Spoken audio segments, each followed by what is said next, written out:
Hello everyone, আসসালামু আলাইকুম। তো ওই দিন আমি এই পিঠেগুলো বানাইছিলাম, তো ওগুলো আমি রিলসে ছাড়ছিলাম, মানে রিলসে দিছিলাম, বড় ভিডিও আপলোড করা হয়নি। তো আজকে এই যে চুলার উপরে গুড় বসাই থইছি, এগুলো হচ্ছে যে খেজুরা গুড়। তো এই খেজুরা গুড়ের মধ্যে এই পিঠাগুলো ভিজামো আর কি। তো এমনিতে দুইবার যেহেতু বাজার দেওয়া লাগবে, দুইবার বাজার একবার বাজ্যা রাইখা দিয়েছিলাম, এখন আবার তেলে ভাজতে হইব। তা আগে আমি গুড়টা একটু পাক দিয়ে থুয়ে দিলাম, আর এখন আমি যে কড়াইয়ের মধ্যে তেল দিয়ে দিব। যেহেতু আমি সরিষার তেল খাই আর সরিষার তেলটাই আমার হাতের কাছে আছে, এই জন্য সরিষার তেলটাই দিয়ে দিলাম। তবে সয়াবিন তেল দিলে মনে হয় আরো বেশি ভালো হইতো। তো জানি না, খাওয়ার পরে বোঝা যাবে মানে খারাপ লাগে কিনা। তো তেলের মধ্যে এই যে আমি পিঠাটা দিয়ে দিছি, বেশি না, 3টা পিঠা ভাজবো, বড় ফুল পিঠা আর দুইটা, 2-4টা যাই ভাজি, ওগুলো ছোট পাতা পিঠা ভাজবো আর কি।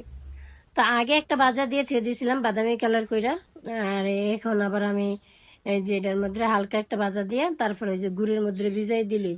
তো আমি একটা একটা করে আগে ভাজা কুলের মধ্যে রাইখা দিব, তারপরে আবার হালকা একটু গুড়টা গরম করে ওর মধ্যে আবার পিঠা ভিজাম, কারণ এখন আমি যদি একটা একটা করে ওটার মধ্যে ভিজাইতে যাই ওইভাবে এদিকে মানে এমনি তো অনেক বাতাস, মানে চুলা বারে নিভা যায়।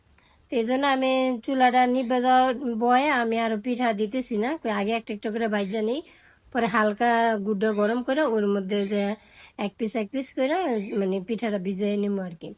তো বেশিক্ষণ সময় লাগে না, দ্বিতীয় ভাজাটা যে দিতেছি না ওইরকম সময় লাগে না। সবচেয়ে বেশি সময় লাগে যখন আমি প্রথম একটা ভাজা দিই পিঠাটা বানানোর পরে, ওই সময় অনেক সময় লাগে। এখন ওইরকম বেশি একটা সময় লাগে না। তো পিঠা কিন্তু আরো আছে ঘরে, তো আমি এক জুড়ি নিয়ে নিছিলাম, যে যে কটা পারি এই কটা বাজবো আর কি। সাথে পাত্তা পিঠাটিও ভাজা নেই, কারণ এগুলো খাইতে খারাপ লাগে না, এগুলো খাইতে ভালো লাগে। আর সবচেয়ে সহজ লাগে যে পাতা পিঠা বানাইতে, মানে এটির কোনো বানাইতে ওইরকম কোনো কষ্ট হয় না, একটু গুলা করে নিয়ে হাতে বানানো যায়, এগুলা কাটা মাটা বা কোনো কিছু দিয়ে লাগে না। তো আমি গুড়টা হালকা গরম করে নিছিলাম, তো এর মধ্যে এই যে পিঠা দিয়ে দিতেছি। তো এটার মধ্যে গুড়টা যদি আগের থেকে একটু ভালো করে ফাঁক দিয়ে নেওয়া হয় তাহলে কোনো রকম একটু গরম হইলেও ভিজানো যায়, বা তেলের থেকে উঠায় একটা একটা করে দিয়ে দিলে হয়ে যেত। তো আমি যেহেতু মানে চুলাটা নিভা যাইব এই বয়ে আর আমি ই করি না, একসাথে ভাইজা রাইখা দিছিলাম। তো এখন হালকা যেহেতু গুড়টা গরম হয়েছে এর মধ্যে ভিজিয়ে নিলাম।